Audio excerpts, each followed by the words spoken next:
Александр Борисович, давайте еще раз вернемся к 11 декабря. Ваше видение этих событий. Что на самом деле тогда произошло, как вы считаете?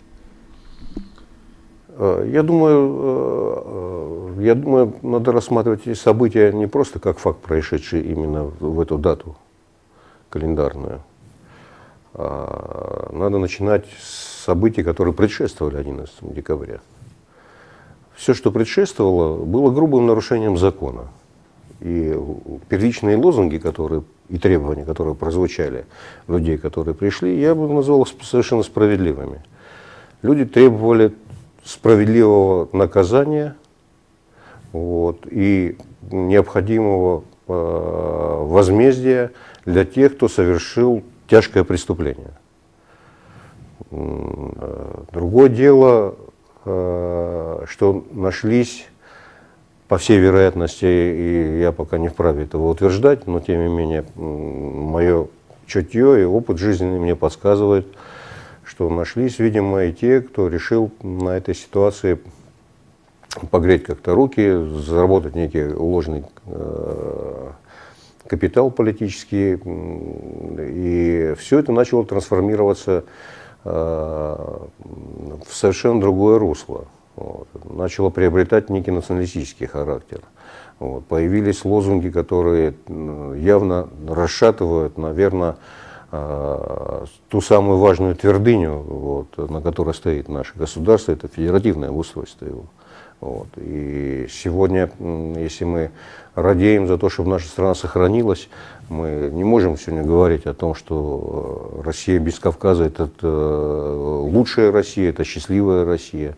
Россия с Кавказом – это Россия более яркая, более высвеченная. Это Россия с людьми, которые тоже хотят находиться в ее составе. Я абсолютно точно вам могу сказать, это не знаете, какой-то псевдопатриотический реверанс, который я сегодня должен сделать как представитель национального меньшинства и титульной нации. Это я как человек заявляю, а не как сидящий в этом кресле.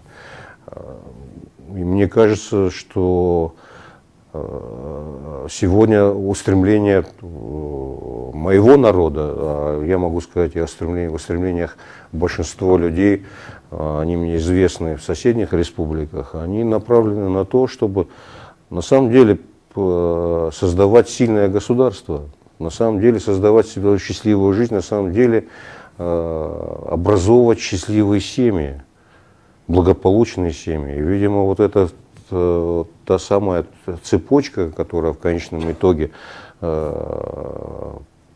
становится важнейшей квинтэссенцией любого сильного и счастливого государства, она нам не чужда.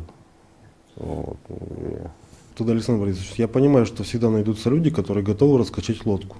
Но Манежка показал, что у нас немало и тех, кто готов сесть в эту лодку вместе с ними. Что это, эффект толпы, или у нас действительно так обострились российско-кавказские отношения в последний период? Или это просто выплеск какой-то эмоции не совсем адекватной молодежи было? Которая, в принципе, под лозунгами яркими, популистичными и в чем-то даже актуальными для Москвы, которая сейчас переживает такой бум какой-то трансформации, просто не глядячи устремилась за этими людьми. Без разницы, кого побить, просто потому что хочет что-то сделать. Во-первых, надо понимать, что Москва – это вообще уникальный город. Это такой своеобразный Ноев ковчег, в котором сегодня практически собрана вся пестрая составляющая национальная всей нашей страны. И продолжая вашу метафору, действительно очень важно, чтобы эта лодка оставалась устойчивой. Потому что именно в Москве в таком тесном соприкосновении находятся представители различных национальностей. И прямо скажем, что многие из них, так и не прочувствовав границ между провинцией и столицей, между большой культурой и малой образованностью, просто из желания улучшить только свою жизнь, что тоже является совершенно естественным, потому что надо понимать, это не только кавказская проблема, сегодня низкий уровень жизни. С этим можно столкнуться в большинстве регионов за МКАДом, да, которые входят в состав нашей великой страны. Она действительно великая, и я думаю, как раз и одной из причин этого величия и является как раз вот эта вот пестрота национальная. Те, кто пытается внести разлад, те, кто пытается внести вот этот раздор, ну, мне кажется, это еще вот, атовизм этого переходного периода, вот, который мы еще до конца не прошли.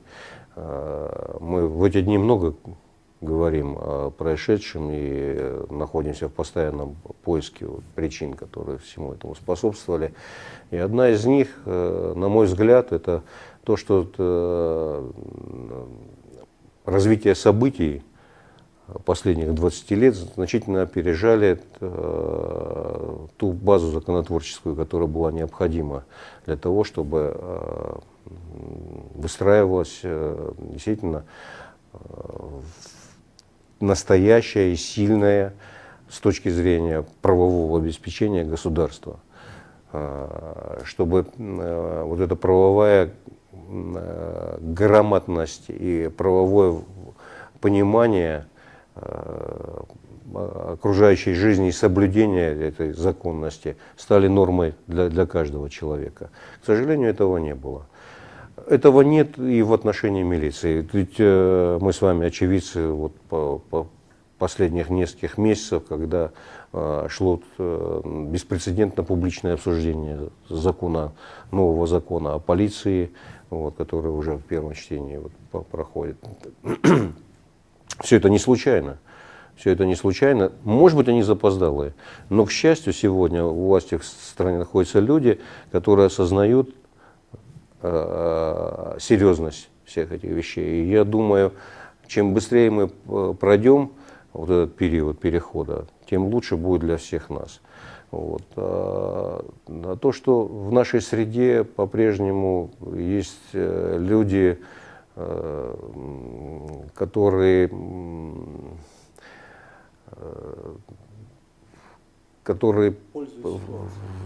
используют ситуацию, да, вот, в собственных корыстных целях, ну, это ни для кого не секрет. Вот. Я думаю, что отпор им, это тоже одна из наших святых обязанностей тоже. Но они показали свою действительно реальную силу, они использовали очень грамотно ситуацию и показали, что они могут за собой увлечь тех людей, которые в принципе окажутся в нужном месте в нужный час. А власть показала то, что в принципе она не готова пока дать достойный отпор на любом уровне, силовом, идеологическом, профилактическом, даже религиозном. Александр Борисович, я согласен с этим. Понять вот такую вещь. Вот.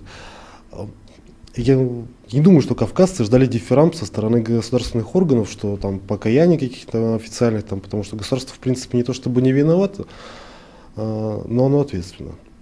Но тем не менее, в принципе, эта ситуация, она прошла, и все они забыли.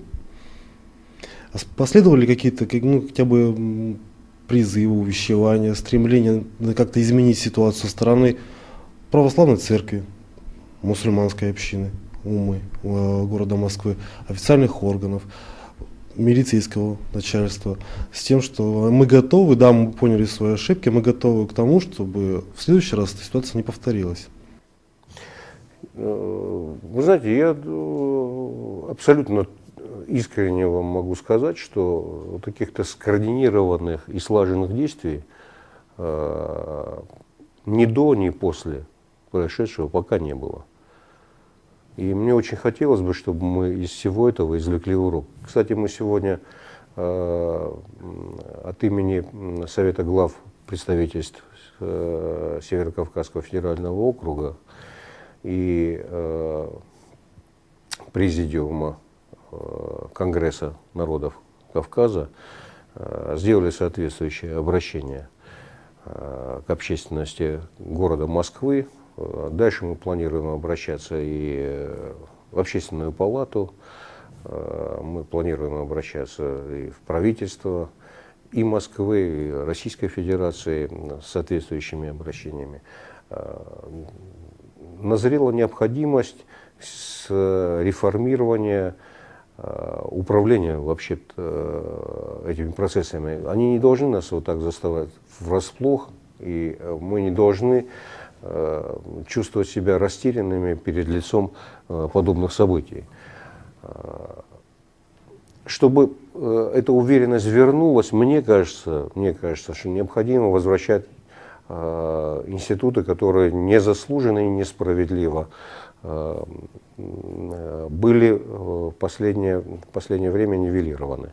Вот. В частности, Министерство по делам национальностей. Не может национальное государство, федеративное по устройству, жить без Министерства по делам национальностей. Это мое глубокое убеждение. И вы знаете, в республиках подобные министерства существуют, вот, но на федеральном уровне его нет. Координация вопросов, связанных с работой в этом направлении, отдала небольшому департаменту в Министерстве межрегионального развития. Да. Вот. Вы предлагаете какую-то конкретную программу по моделированию этой ситуации, как изменению, то есть работа с гражданами, то есть на бытовом уровне, то есть По крайней мере, мы представляем себе, какими силами и с помощью кого эти вопросы можно решать. И в части, связанные, допустим, с вопросами выходцев из республик Северного Кавказа, с проблемами, которые есть в этой среде, а их очень много, Вы думаете, меня самого не раздражают некоторые выпады и демарши, которые устраивают представители различных республик Северного Кавказа? Мне бывает и стыдно, мне бывает и неловко, потому что я знаю, что общая эта культура и общие принципы и каноны, по которым живут внутри этих республик, они просто диссонируют со всем, что происходит. Вот. Но, к сожалению, здесь, я не знаю, то ли опьяненные атмосферой столичного города, то ли от этой вседозволенности, то ли от уверенности в том, что, к сожалению, некоторые вопросы решаются путем незаконных и противоправных каких-то действий, они допускают это. Поэтому и с этим нужно бороться. И мы в этом готовы оказывать содействие всем. Вот. Но очень слабо используют и нас, и национальные общины как инструмент, который мог бы пригодиться в этих процессах.